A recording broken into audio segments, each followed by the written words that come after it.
ओम श्री गणेशाय नमः। राधे कृष्ण। दोस्तों, आप सभी को सफला एकादशी की हार्दिक शुभकामनाएं। दोस्तों, आज इस वीडियो में मैं आपको सुनाऊंगी सफला एकादशी में सुनी जाने वाली कुछ पावन एवं पवित्र कथाओं को।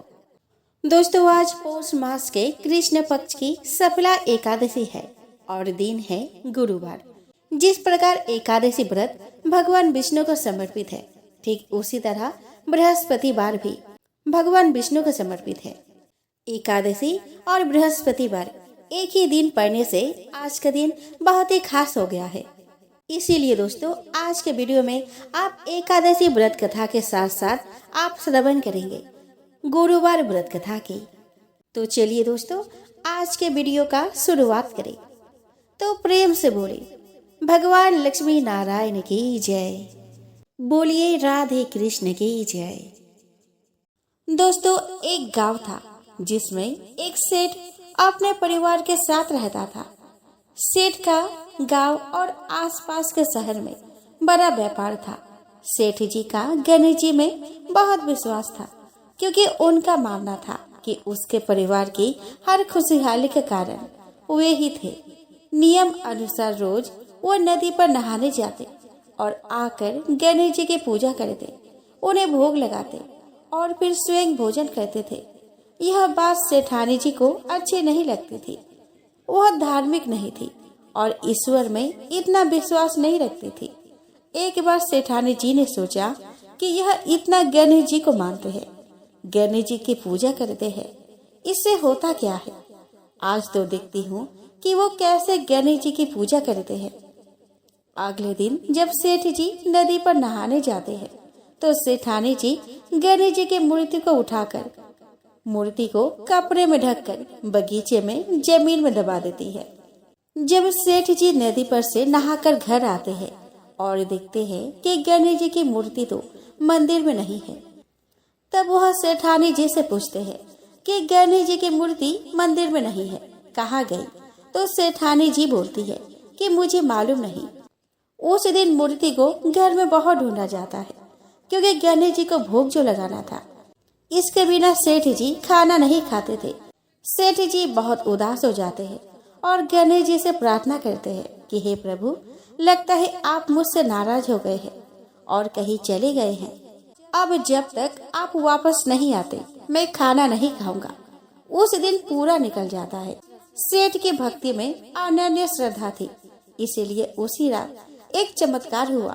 सेठ को सपना आया जिसमें वे एक छोटे से चूहे के साथ खेल रहे थे और चूहे को खाने के लिए लड्डू देते हैं। चूहा लड्डू लेकर बगीचे में जाता है और जमीन को खोदता है और लड्डू वही डाल देता है। अचानक सेठ जी की नींद खुल जाती है। सेठ जी बगीचे में जाते हैं और वही खोदते हैं जहाँ उसको सपने में दिखा था, और वहीं से उनको कपड़े में लिपटे हुए गणेश जी की मूर्ति दिखती है।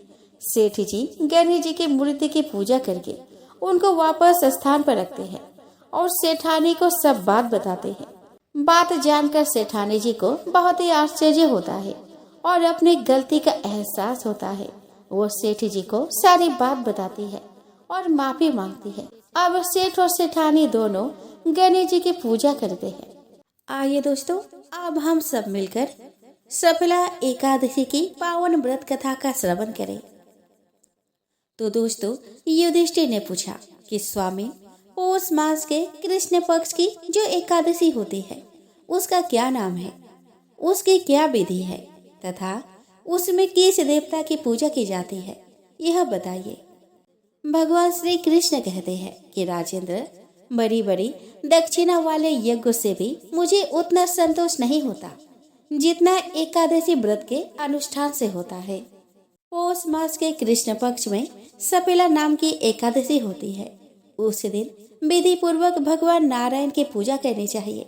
जैसे नागों में शेषनाग, पक्षियों में गरुड़ तथा देवताओं में श्री विष्णु श्रेष्ठ है, उसी प्रकार संपूर्ण व्रतों में एकादशी तिथि श्रेष्ठ है। राजन, सफला एकादशी को नाम मंत्रों के उच्चारण करके नारियल के फल, सुपारी, बिजौरा और जमीरा नींबू, अनार, सुंदर आंवला, लौंग, बेर तथा विशेषतः आम के फलों और धूप दीप से श्री हरि का पूजन करें। सफला एकादशी को विशेष रूप से दीपदान करने का विधान है। रात को वैष्णव पुरुषों के साथ जागरण करना चाहिए। जागरण करने वाले को जिस फल की प्राप्ति होती है वो हजारों वर्ष तपस्या करने से भी नहीं मिलता। नृपश्रेष्ठ, अब सफला एकादशी की शुभकारिणी कथा सुनो। चंपावती नाम से विख्यात एक पुरी है जो कभी राजा बहिष्मत की राजधानी थी। राजा श्री बहिष्मत के 5 पुत्र थे। उनमें से ज्येष्ठ था, वह सदा पाप कर्म में ही लगा रहता था, पर स्त्रीगामी और वैसे आसक्त था। उसने पिता के धन को पाप कर्म में ही खर्च किया था।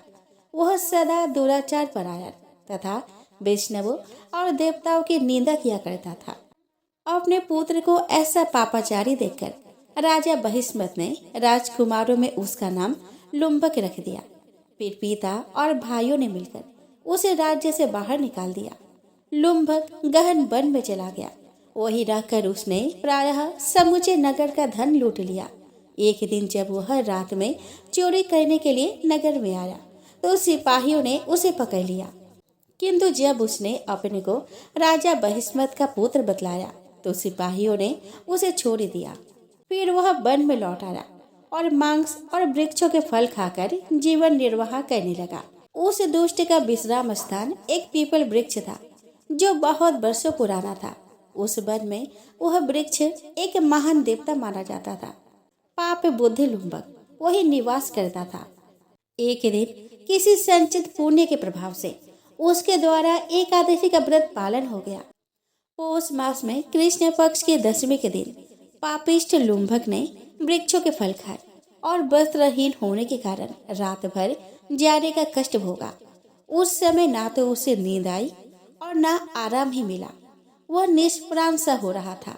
सूर्य उदय होने पर भी उसको होश नहीं आया। सफला एकादशी के दिन भी लुम्बक बेहोश पड़ा रहा। दोपहर होने पर उसे चेतना प्राप्त हुई। फिर इधर उधर दृष्टि डालकर वह आसन से उठा और लंगड़े की भांति लड़खड़ाता हुआ वन के भीतर गया। वह भूख से दुर्बल और पीड़ित हो रहा था। राजन लुम्बक बहुत से फल लेकर जब तक विश्राम स्थल पर लौटा तब तक सूर्योदय अस्त हो गए थे। तब उसने उस पीपल वृक्ष के जड़ में बहुत से फल निवेदन करते हुए कहा कि इन फलों से लक्ष्मीपति भगवान विष्णु संतुष्ट हो। यो कहकर लुम्बक ने रात भर नींद नहीं ली। इस प्रकार अनायास से उसने इस व्रत का पालन कर लिया। उस समय सहसा आकाशवाणी हुई कि राजकुमार, तुम सफला एकादशी के प्रसाद से राज्य और पुत्र प्राप्त करोगे। बहुत अच्छा कहकर उसने यह वरदान स्वीकार किया। इसके बाद उसका रूप दिव्य हो गया। तब से उसके उत्तम बुद्धि भगवान विष्णु के भजन में लग गई। दिव्य आभूषणों से सुशोभित होकर उसने निष्कंटक राज्य प्राप्त किया और 15 वर्षों तक वह उसका संचालन करता रहा। उसका मनोज्ञा नामक पुत्र उत्पन्न हुआ। जब वह बड़ा हुआ तब लुम्बक ने तुरंत ही राज्य की ममता छोड़कर उसे पुत्र को सौंप दिया और वह स्वयं भगवान श्री कृष्ण के समीप चला गया, जहाँ जाकर मनुष्य कभी शोक में नहीं पड़ता। राजन, इस प्रकार जो सफला एकादशी का उत्तम व्रत करता है वह इस लोक में सुख भोग कर मरने के पश्चात मोक्ष को प्राप्त होता है। संसार में वे मनुष्य धन्य है जो सफला एकादशी के व्रत में लगे रहते हैं। उन्हीं का जन्म सफल है। महाराज, इसके महिमा को पढ़ने, सुनने और उसके अनुसार आचरण करने से मनुष्य राजसूय यज्ञ का फल पाता है। तो चलिए दोस्तों, हम श्रवण करें बृहस्पतिवार व्रत कथा। तो प्रेम से बोलो बृहस्पति महाराज की जय। दोस्तों, प्राचीन समय की बात है। भारतवर्ष में एक राजा राज्य करता था। वह बड़ा प्रतापी और दानी था। वह नित्य गरीबों और ब्राह्मणों की सेवा सहायता करता था। वह प्रतिदिन मंदिर में भगवान दर्शन करने जाता था, लेकिन यह बात उसके पत्नी को अच्छी नहीं लगती थी। वो ना ही पूजन करती थी और ना ही दान करने में उसका मन लगता था। एक दिन राजा शिकार खेलने वन को गए हुए थे तो रानी और दासी महल में अकेली थी। उसी समय बृहस्पति देव साधु के वेश में राजा के महल में भिक्षा के लिए गए और भिक्षा मांगी तो रानी ने भिक्षा देने से मना कर दिया। रानी ने कहा कि हे साधु महाराज, मैं तो दान पुण्य से तंग आ गई हूँ। इस कार्य के लिए मेरे पतिदेव ही बहुत है। अब आप ऐसा कृपा करें कि सारा धन नष्ट हो जाए तथा मैं आराम से रह सकूं। साधु ने कहा कि देवी, तुम तो बड़ी अजीब हो। धन और संतान से कौन दुखी होता है? इसकी तो सभी कामना करते हैं। पापी भी पुत्र और धन की इच्छा करते हैं। अगर तुम्हारे पास अधिक धन है तो भूखे मनुष्य को भोजन कराओ, पियाऊ लगवाओ, ब्राह्मण को दान दो, कुआं, तालाब, बावड़ी, बाग बगीचा आदि का निर्माण कराओ, मंदिर, पाठशाला, धर्मशाला बनवाकर दान दो, निर्धनों की कुंवारी कन्याओं का विवाह कराओ, साथ ही यज्ञ आदि कर्म करो। अपने धन को शुभ कार्यों में खर्च करो। ऐसा करने से तुम्हारा नाम परलोक में सार्थक होगा एवं स्वर्ग की प्राप्ति होगी। लेकिन रानी पर उपदेश का कोई प्रभाव न पड़ा। वह बोली कि महाराज, मुझे ऐसे धन की आवश्यकता नहीं जिसको मैं अन्य लोगों को दान दूं, जिसको रखने और संभालने में ही मेरा सारा समय नष्ट हो जाए। अब आप ऐसी कृपा करें कि सारा धन नष्ट हो जाए तथा मैं आराम से रह सकूं। साधु ने उत्तर दिया कि यदि तुम्हारी ऐसी इच्छा है तो जैसा मैं तुम्हें बताता हूँ तुम वैसा ही करना। बृहस्पतिवार को घर को गोबर से लिपना, अपने केसों को पीली मिट्टी से धोना, राजा से कहना कि वह बृहस्पतिवार को हजामत बनवाए, भोजन में मांस मदिरा खाना और कपड़ा धोबी के यहाँ धुलने डालना। ऐसा करने से 7 बृहस्पतिवार में ही आपका सारा धन नष्ट हो जाएगा। इतना कहकर वह साधु महाराज वहाँ से अंतर्ध्यान हो गए। इसके बाद रानी ने वही किया जो साधु ने बताया था। 3 बृहस्पतिवार ही बीते थे कि उसका समस्त धन संपत्ति नष्ट हो गया और भोजन के लिए राजा रानी तरसने लगे। तब एक दिन राजा ने रानी से कहा कि तुम यहाँ पर रहो, मैं दूसरे देश में चाकरी के लिए जाता हूँ, क्योंकि यहाँ पर मुझे सभी मनुष्य जानते हैं, इसीलिए कोई कार्य नहीं कर सकता। देश चोरी परदेश भीख बराबर है। ऐसा कहकर राजा परदेश चला गया। वह जंगल को जाता और लकड़ी काट कर लाता, शहर में बेचता, इस तरह जीवन व्यतीत करता। इधर राजा के बिना रानी और दासी दुखी रहने लगी। किसी दिन भोजन मिलता और किसी दिन जल पीकर ही वो रह जाती। एक समय जब रानी और दासियों को 7 दिन बिना भोजन के रहना पड़ा तो रानी ने अपने दासी से कहा कि हे दासी, पास ही के नगर में मेरी बहन रहती है, वह बड़ी धनवान है, तो उसके पास जा और 5 सेर बेझर मांग के ले आ, ताकि कुछ समय के लिए थोड़ा बहुत गुजर बसर हो जाए। दासी रानी के बहन के पास गई। उस दिन बृहस्पतिवार था। रानी का बहन उस समय बृहस्पतिवार की कथा सुन रही थी। दासी ने रानी की बहन को अपने रानी का संदेश दिया, लेकिन रानी के बहन ने कोई उत्तर नहीं दिया। जब दासी को रानी की बहन से कोई उत्तर नहीं मिला तो वह बहुत दुखी हुई। उसे क्रोध भी आया। दासी ने वापस आकर रानी को सारी बात बता दी। सुनकर रानी ने कहा कि दासी, इसमें उसका कोई दोष नहीं है। जब बुरे दिन आते हैं तब कोई सहारा नहीं देता।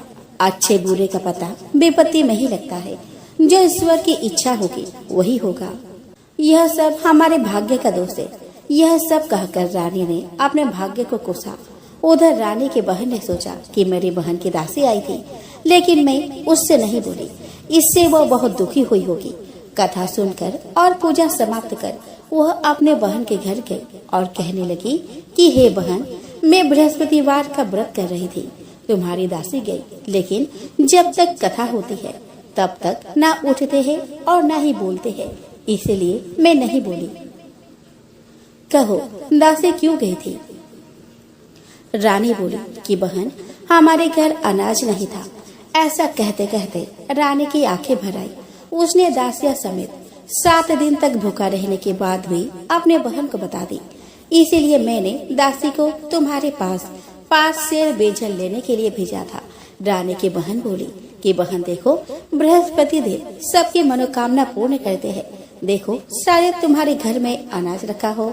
पहले तो रानी को विश्वास ही नहीं हुआ, परंतु बहन के आग्रह करने पर उसने दासी को अंदर भेजा। दासी घर के अंदर गई तो वहाँ पर उसे एक घड़ा बेझर से भरा मिला। उसे बड़ी हैरानी हुई। उसने बाहर आकर रानी को बताया। दासी रानी से कहने लगी कि हे रानी, जब हमको भोजन नहीं मिलता तो हम व्रत ही तो करते हैं, इसीलिए क्यों ना इनसे व्रत और कथा की विधि पूछ ली जाए, हम भी व्रत किया करेंगे। दासी के कहने पर रानी ने अपने बहन से बृहस्पतिवार व्रत के बारे में पूछा।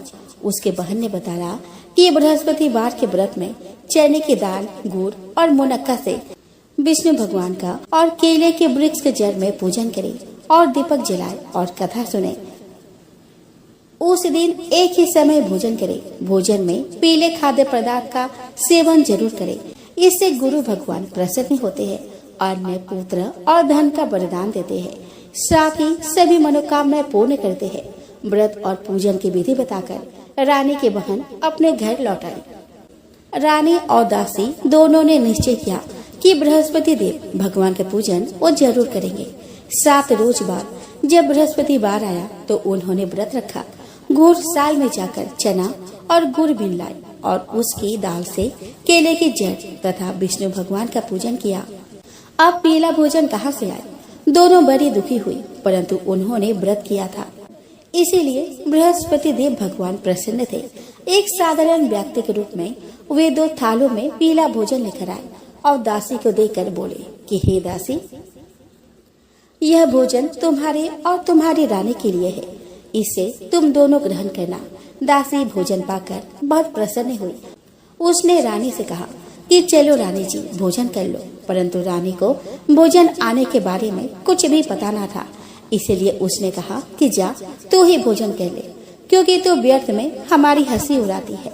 तब दासी ने कहा कि एक व्यक्ति भोजन दे गया है। तब रानी ने कहा कि वह व्यक्ति तेरे लिए ही भोजन दे गया है, तू ही भोजन कर। तब दासी ने कहा कि वह व्यक्ति हम दोनों के लिए 2 थालों में सुंदर पीला भोजन दे गया है, इसलिए मैं और आप दोनों ही साथ साथ भोजन करेंगे। यह सुनकर रानी बहुत प्रसन्न हुई और दोनों ने गुरु भगवान को नमस्कार कर भोजन किया। उसके बाद से वे प्रत्येक बृहस्पतिवार को गुरु भगवान का व्रत और पूजन करने लगी। बृहस्पति भगवान की कृपा से उनके पास धन हो गया, लेकिन रानी फिर पहले की तरह आलस्य करने लगी। तब दासी बोली कि देखो रानी, तुम पहले भी इस प्रकार आलस्य करती थी, तुम्हें धन के रखने में कष्ट होता था, इस कारण सभी धन नष्ट हो गया। अब गुरु भगवान की कृपा से धन मिला है तो फिर तुम्हें आलस्य होता है। बड़ी मुसीबतों के बाद हमने यह धन पाया है, इसीलिए हमें दान पुण्य करना चाहिए। अब तुम भूखे मनुष्य को भोजन कराओ, पियायु लगवाओ, ब्राह्मणों को दान दो, कुआं, तालाब, बावड़ी और बाग बगीचे आदि का निर्माण कराओ, मंदिर, पाठशाला और धर्मशाला बनाकर दान दो, निर्धनों की कुंवारी कन्याओं का विवाह कराओ, साथ ही यज्ञ आदि कर्म करो और अपने धन को शुभ कार्य में खर्च करो, जिससे तुम्हारे कुल का यश बढ़े और स्वर्ग प्राप्त हो और पितर प्रसन्न हो। दासी की बात मानकर रानी शुभ कर्म करने लगी। उसका यश बढ़ने लगा। एक दिन रानी और दासी आपस में विचार करने लगे कि ना जाने राजा किस दशा में होंगे। उनकी कोई खोज खबर भी नहीं है। उन्होंने श्रद्धा पूर्वक बृहस्पति भगवान से प्रार्थना की कि राजा जहाँ कहीं भी हो शीघ्र वापस आ जाए। उस रात्रि को बृहस्पति देव ने राजा को स्वप्न में कहा कि हे राजा, उठ, तेरी रानी तुझको याद करती है, अपने देश को लौट जा। राजा प्रातः काल उठा और जंगल से लकड़ी काटने के लिए जंगल की ओर चल पड़ा। जंगल से गुजरते हुए विचार करने लगा कि रानी की गलती से उसे कितने दुख भोगने पड़े। राजपाट छोड़कर जंगल में आकर उसे रहना पड़ा। जंगल से लकड़ी काटकर शहर में बेचकर गुजारा करना पड़ा और अपनी दशा को याद करके व्याकुल होने लगा।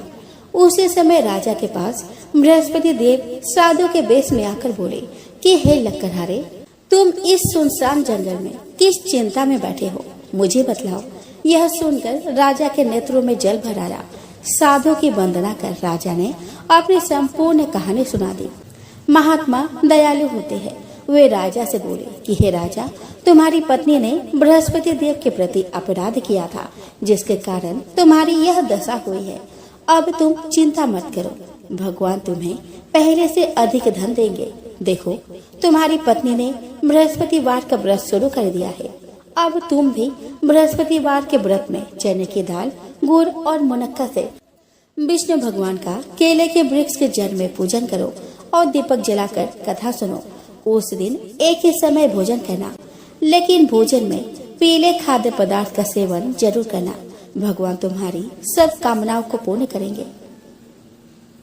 साधु की बात सुनकर राजा बोले कि हे प्रभु, लकड़ी बेचकर तो इतना पैसा नहीं आता जिससे भोजन के उपरांत कुछ बचा सकूं।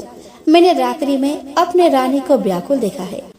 मेरे पास कोई साधन नहीं जिससे उसका समाचार जान सकूं। फिर मैं कौन सी कहानी कहूँ, यह भी मुझको मालूम नहीं है। साधु ने कहा कि हे लक्कड़हारे, तुम किसी बात की चिंता मत करो। बृहस्पतिवार के दिन तुम रोजाना की तरह लकड़ियाँ लेकर शहर को जाओ। तुमको रोज से 2 गुना धन प्राप्त होगा, जिससे तुम भली भांति भोजन कर लोगे और बृहस्पति देव की पूजा का सामान भी आ जाएगा। इतना कहकर साधु अंतर्ध्यान हो गए। धीरे धीरे समय व्यतीत होने पर फिर वही बृहस्पतिवार का दिन आया।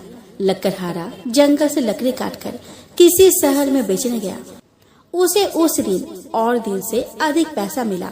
राजा ने चना, गुड़ आदि लाकर गुरुवार का व्रत किया। उस दिन से उसके सभी कलेश दूर हो गए। परंतु जब दोबारा गुरुवार का दिन आया तो बृहस्पतिवार का व्रत करना भूल गया। इस कारण बृहस्पति भगवान नाराज हो गए। उसी दिन उस नगर के राजा ने विशाल यज्ञ का आयोजन किया तथा शहर में ये घोषणा करा दी कि कोई भी मनुष्य अपने घर में भोजन न बनवाए, न आग जलावे। समस्त जनता मेरे यहाँ भोजन करने आवे। इस आज्ञा को जो ना मानेगा उसे फांसी की सजा दी जाएगी। इस तरह की घोषणा संपूर्ण नगर में करवा दी गई। राजा के आज्ञा अनुसार शहर के सभी लोग भोजन करने गए, लेकिन लक्कड़हारा कुछ देर से पहुंचा। इसीलिए राजा उसको अपने साथ घर लिवा ले गए और ले जाकर भोजन करा रहे थे तो रानी की दृष्टि उस खूंटी पर पड़ी जिस पर उसका हार लटका हुआ था। वहाँ पर वो हार नहीं दिखाई दिया। रानी ने निश्चय किया कि मेरा हार इस मनुष्य ने चुरा लिया है। उसी समय सिपाहियों को बुलाकर उसको कारागार में डलवा दिया गया। जब लक्कड़हारा कारागार में पड़ गया और बहुत दुखी होकर विचार करने लगा कि न जाने कौन से पूर्व जन्म के कर्म से मुझे यह दुख प्राप्त हुआ है, और उसी साधु को याद करने लगा जो कि जंगल में मिला था। उसी समय तत्काल बृहस्पति देव साधु के रूप में प्रकट हुए और उसकी दशा को देखकर कहने लगे कि अरे मूर्ख, तूने बृहस्पति देव की कथा नहीं करी, इस कारण तुझे दुख प्राप्त हुआ है। अब चिंता मत कर, बृहस्पतिवार के दिन कारागार के दरवाजे पर 4 पैसे पड़े मिलेंगे।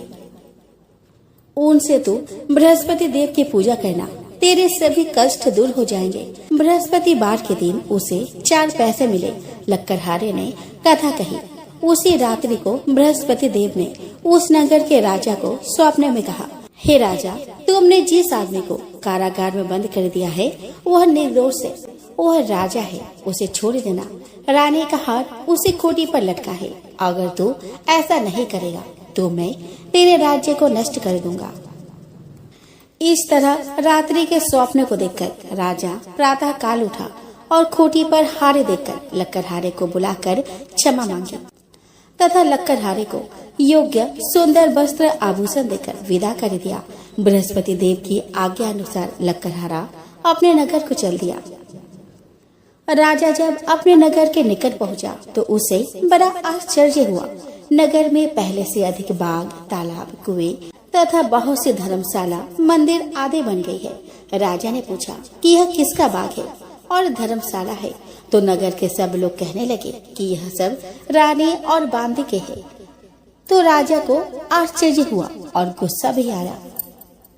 जब रानी ने यह खबर सुनी कि राजा आ रहे हैं तो उन्होंने बांदे से कहा कि हे दासी, देखो राजा हमको कितनी बुरी हालत में छोड़ गए थे। हमारी ऐसी हालत देखकर वह लौट न जाए, इसीलिए तू दरवाजे पर खड़ी हो जा। आज्ञा के अनुसार दासी दरवाजे पर खड़ी हो गई। राजा आए तो उन्हें अपने साथ लिवा लाई। तब राजा ने क्रोध करके अपने रानी से पूछा कि यह धन तुम्हें कैसे प्राप्त हुआ है। तब उन्होंने कहा कि हमें यह सब धन बृहस्पति देव के इस व्रत के प्रभाव से प्राप्त हुआ है। राजा ने निश्चय किया कि 7 रोज बाद तो सभी बृहस्पति देव का पूजन करते हैं, परंतु मैं प्रतिदिन दिन में 3 बार कहानी तथा रोज व्रत किया करूंगा। अब हर समय राजा के दुपट्टे में चने की दाल बंधी रहती तथा वह दिन में 3 बार कहानी कहता। एक रोज राजा ने विचार किया कि चलो अपने बहन के यहाँ हो आवे। इस तरह निश्चय कर राजा घोड़े पर सवार हो अपने बहन के यहाँ को चलने लगा। मार्ग में उसने देखा कि कुछ आदमी एक मुर्दे को लिए जा रहे हैं। उन्हें रोककर राजा कहने लगा कि अरे भाइयों, मेरी बृहस्पति देव की कथा सुन लो। वे बोले कि लो, हमारा तो आदमी मर गया है और इसको अपनी कथा के परी है। परंतु कुछ आदमी बोले कि अच्छा कहो, हम तुम्हारी कथा भी सुन लेंगे। राजा ने दाल निकाली और जब कथा आधी हुई तो मुर्दा हिलने लग गया और जब कथा समाप्त हुई तो राम राम करके मनुष्य उठकर खड़ा हो गया। आगे मार्ग में उसे एक किसान खेत में हल चलाता मिला। राजा ने उसे देख और उससे बोला कि अरे भाई, तुम मेरी बृहस्पति बार की कथा सुन लो। किसान बोला, जब तक मैं तेरी कथा सुनूंगा तब तक 4 हरैया जोत लूंगा। जा अपनी कथा किसी और को सुनाना। इस तरह राजा आगे चलने लगा। राजा के हटते ही बैल पछाड़ खाकर गिर गए और किसान के पेट में बड़ी जोर का दर्द होने लगा। उस समय उसकी माँ रोटी लेकर आई। उसने जब यह देखा तो अपने पुत्र से सब हाल पूछा और बेटे ने सभी हाल कह दिया। तो बूढ़िया दौड़ी दौड़ी उस घुड़सवार के पास गई और उससे बोली कि मैं तेरी कथा सुनूंगी, तू अपनी कथा मेरे खेत पर चल कर ही कहना। राजा ने बुढ़िया के खेत पर जाकर कथा कही, जिसके सुनते ही वह बैल उठ खड़ा हुए और किसान के पेट का दर्द भी बंद हो गया। राजा अपने बहन के घर पहुंचा। बहन ने भाई की खूब मेहमानी की। दूसरे रोज प्रातः काल राजा जगा तो वह देखने लगा कि सब लोग भोजन कर रहे हैं। राजा ने अपने बहन से कहा कि ऐसा कोई मनुष्य है जिसने भोजन नहीं किया हो, मेरी बृहस्पति बार की कथा सुन ले। बहन बोली कि भैया, यह देश ऐसा ही है कि पहले यहाँ लोग भोजन करते हैं, बाद में अन्य काम करते हैं। आप रुको, अगर कोई पड़ोस में है तो मैं उसे दिखाती हूँ। वह ऐसा कहकर देखने चली गई, परंतु उसे कोई ऐसा व्यक्ति नहीं मिला जिसने भोजन न किया हो। अतः वह एक कुम्हार के घर गई जिसका लड़का बीमार था। उसे मालूम हुआ कि उनके यहाँ 3 रोज से किसी ने भोजन नहीं किया है। रानी ने अपने भाई की कथा सुनने के लिए कुम्हार से कहा और वह तैयार हो गया। राजा ने जाकर बृहस्पति बार की कथा कही, जिसको सुनकर उसका लड़का ठीक हो गया। अब तो राजा की प्रशंसा होने लगी। एक रोज राजा ने अपने बहन से कहा कि हे बहन, हम अपने घर जाएंगे, तुम भी तैयार हो जाओ। राजा के बहन ने अपने सास से कहा तो सास ने कहा कि हाँ चली जा, परंतु अपने लड़कों को मत ले जाना क्योंकि तेरे भाई के कोई औलाद नहीं है। बहन ने अपने भैया से कहा कि हे भैया, मैं तो चलूंगी पर कोई बालक नहीं जाएगा। राजा बोला कि जब कोई बालक ही नहीं चलेगा तब तुम ही क्या करोगी। बड़ी दुखी मन से राजा अपने नगर को लौट आया। राजा ने अपने रानी से कहा, हम निर्वंशी है, हमारा मुंह देखने का धर्म नहीं है। वह बहुत दुखी हो गया और कुछ भोजन आदि भी नहीं किया। रानी बोली कि हे प्रभु, बृहस्पति देव ने हमें सब कुछ दिया है, वह हमें औलाद भी अवश्य देंगे। उसी रात को बृहस्पति देव ने राजा से स्वप्न में कहा कि हे राजा, उठ, सभी सोच त्याग दे, तेरी रानी गर्भ से है। राजा की यह बात सुनकर बड़ी खुशी हुई। 9वें महीने में उसके गर्भ से एक सुंदर पुत्र पैदा हुआ। तब राजा बोला कि हे रानी, स्त्री बिना भोजन के रह सकती है पर बिना कहे नहीं रह सकती। जब मेरी बहन आवे तो मुझसे कुछ मत कहना। रानी ने सुनकर हाँ कर दिया। जब राजा की बहन ने यह शुभ समाचार सुना तो वह बहुत खुश हुई और बधाई लेकर अपने भाई के यहाँ आई। तभी रानी ने कहा कि घोड़ा चढ़कर तो नहीं आई, गधा चढ़ी आई। राजा की बहन बोली कि भाभी, मैं इस प्रकार न कहती तो तुम्हें औलाद कैसे मिलती। बृहस्पति देव ऐसे ही है, जैसे जिसके मन में कामनाएं हैं सभी को पूर्ण करते हैं। जो सद्भावना पूर्वक बृहस्पतिवार का व्रत करता है एवं कथा पढ़ता है अथवा सुनता है, दूसरों को सुनाता है, बृहस्पति देव उसके सभी मनोकामनाएं पूर्ण करते हैं।